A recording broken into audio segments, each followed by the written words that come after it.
Hope you're having a great day. And as always, before we get started, if you like what I do, please hit that like button. Please hit that subscribe button. It helps a ton. Now, the post-apocalyptic wasteland is one of my favorite fantasy settings.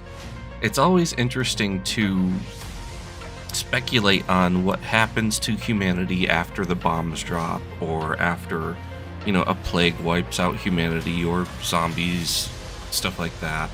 It's always fascinating to explore what would happen to humanity. And one of my favorite video game series that does just that is Fallout. Fallout has been one of my favorite series as long as I can remember, basically.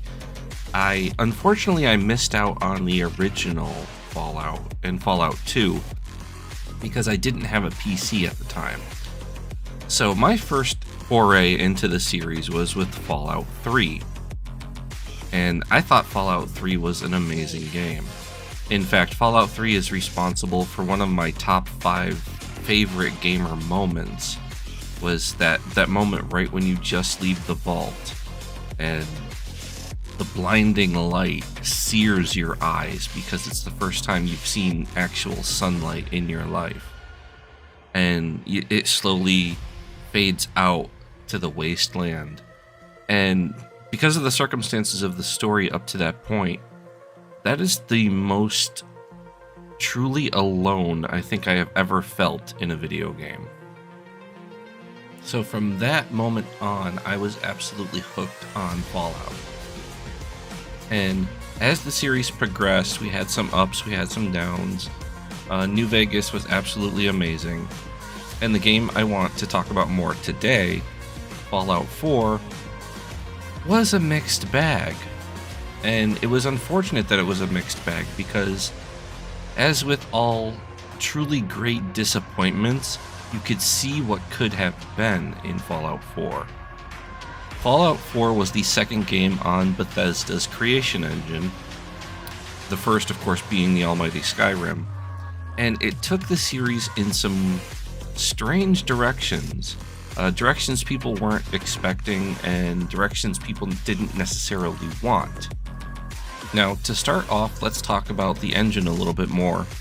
This was a lot of people call the creation engine Gamebryo 2.0. I happen to be one of those people. And I hate the Gamebryo engine.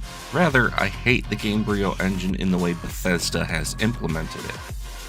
It is unstable, it is buggy, it is prone to crashing, it is prone to performance issues, and it's not optimal for the games that Bethesda wants to use it for. So right out of the gate, this engine is a piece of junk, and you're trying to build a Ferrari on top of it. Also, probably the second biggest innovation to Fallout 4 was the settlement system. And the settlement system is divisive. Either you love it or you hate it. There's really no middle ground here. I happen to enjoy it. I happen to like...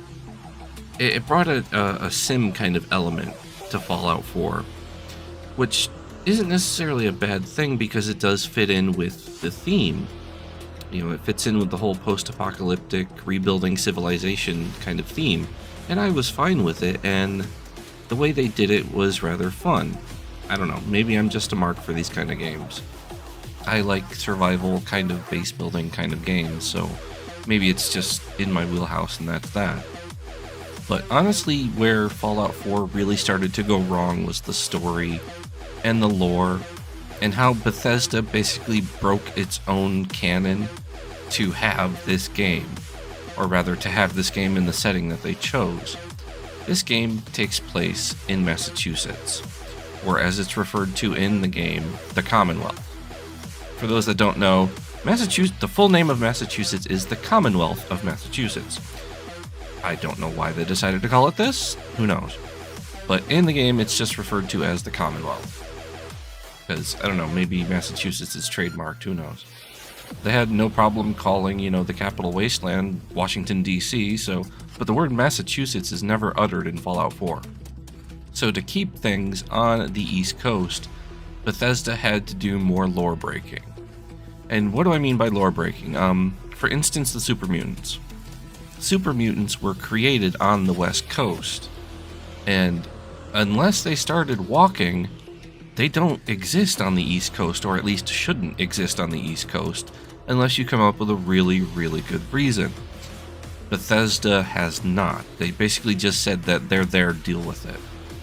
And of course, the Brotherhood of Steel makes an appearance, which is lore breaking because, again, the Brotherhood was invented on the West Coast, and we have established in Fallout lore that at least they haven't tried to yet, but long distance communication is near impossible because everything is destroyed. And one thing I kind of dislike about post-apocalyptic scenarios is they always seem to imply that humanity has forgotten how to build technology. You know, we can't build communication devices anymore. We can't build any of this technology that was destroyed. We just have to scavenge through the husks of what was left. You know, we can't build anything new now, which I always thought was weird in post-apocalyptic stories. Like, humanity doesn't forget its knowledge, it's just everything is blown to crap.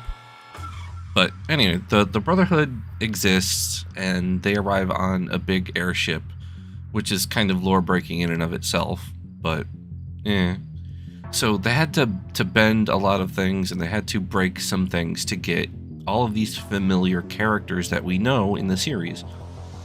Again, which is weird. Why choose to have it on the East Coast?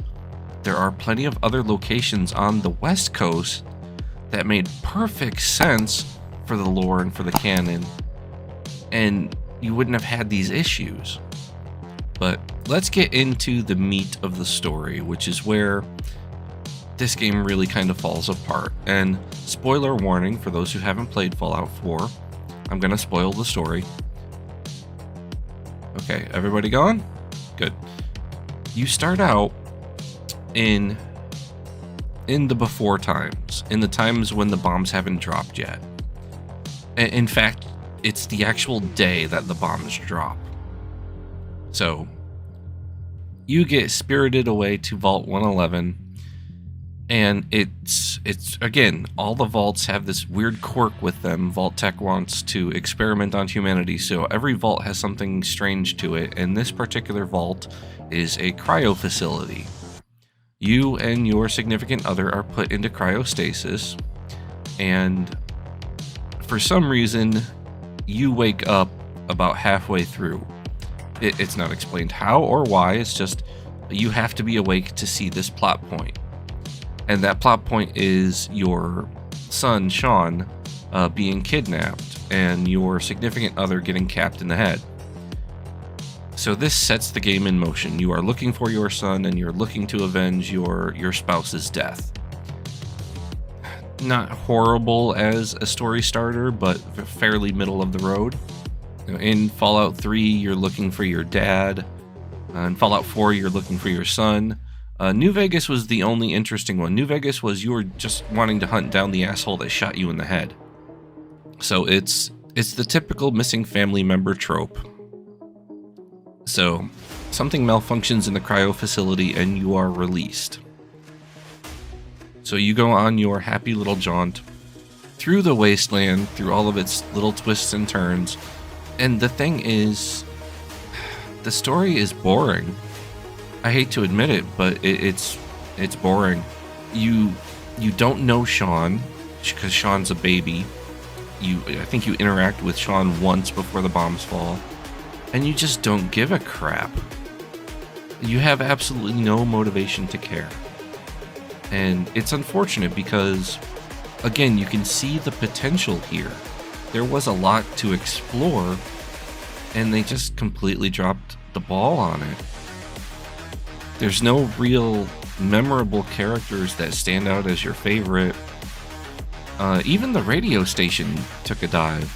We went from Three Dog in Fallout 3 to, I don't even remember his name in Fallout 4, the DJ, because I didn't give a crap about him. You know, he's this sniveling, whining, anxiety-ridden idiot that really has no business being in front of a microphone. Kind of like me, actually. But anyway, it's just the whole tone is different. And as you make your way through, you find, the big spooky, the Institute. Now, the Institute has been mentioned in a couple other Fallout games. And basically, the Institute is MIT. Only they can't call it MIT, so it's just called the Institute. And they make synths, which are androids, essentially. And the whole plot weaves around these synths, and are they sentient? Are they a new form of life, or are they just, the toasters we made them to be? Again, a trope in sci-fi, which is what makes this story so boring. It hits all of the tropes. It doesn't do anything new. It doesn't do anything interesting. It's just all stuff that we have seen before with a different coat of paint on it. In fact, a big subplot revolves around a faction called the Railroad, which, way to be subtle there, Bethesda, which smuggles these synths out of the Institute and to freedom. So you make your way into the Institute and you find out that the leader of the Institute, a person called Father, is actually your son Sean, all grown up. So apparently, for some reason, when Sean was taken out of cryostasis, he was this ordained chosen one to lead the Institute. How or why, no one really knows, or maybe I just didn't pay attention because I didn't care. But the endgame big choice revolves around choosing a faction to follow. One of four, and your choices are the Minutemen, which are these ragtag militia group formed to, protect the people on a minute's notice. Reaching back into America's history for this one. In fact, a lot of it reaches back into America's history because Massachusetts is one of the original 13 colonies and has a lot of history. But, like I said, the Minutemen are these ragtag militia that try and help people. The Brotherhood of Steel, which needs no introduction if you're a Fallout fan. The Railroad, or the Institute.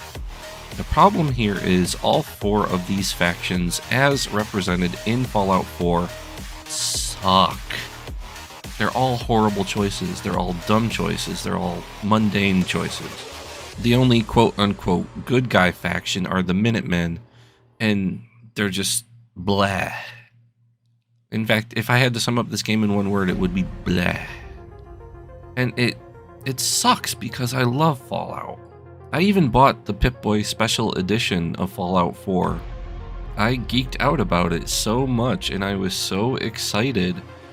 In fact, when I ordered my Special Edition, Amazon promised that it would be here on launch day.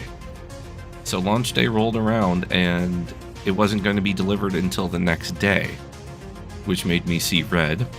So I called up Amazon, and they fully admitted that it was their fault, it was their problem, it was completely their, issue, but they were going to do absolutely nothing to compensate me. So I was so pissed off about it that I actually purchased another copy on Steam just so I could play it on launch day. So I have a Steelbook Edition disc of Fallout 4 that has never been activated. But Fallout 4 was really the beginning of the state we see Fallout in right now with Fallout 76, which is a complete and utter dumpster fire from top to bottom. I may make a video on that, outlining exactly what a dumpster fire that game is. But we definitely saw it the beginning of the end, so to speak, with Fallout 4. It tried to shoehorn in what was trendy at the time with, base building and survival mechanics, and strayed from what Fallout 4 is, or at least what I think Fallout 4 is supposed to be, and that's a post-apocalyptic RPG that's got a little bit of tongue-in-cheek moments to it. Fallout is what they call gallows humor, and that is, your situation is dire, so you have to laugh about it. It wasn't supposed to be this tongue-in-cheek, silly kind of look at or parody of Americana in the 1950s. No, it was this dark, bleak world that the humor came from the fact that it was a dark, bleak world. Your situation is hopeless, so you might as well laugh. So yeah, that's my take on Fallout 4 and a little bit of the Fallout series as a whole. I hope you enjoyed it, and I hope we get new Fallout games, and I hope they don't suck. I guess that's what I can say about that. So that's it for me. I'll see you on the next one. Take care. Stay safe. Hey everybody. If you made it this far into the video, thank you so very, very much for watching. Seriously, every view on my video is a treasure. Thank you so much. Don't forget to like, don't forget to subscribe. Also, check out the links below for some goodies, some merch, and all that fun stuff. Again, thank you so much for watching, and I'll see you in the next one.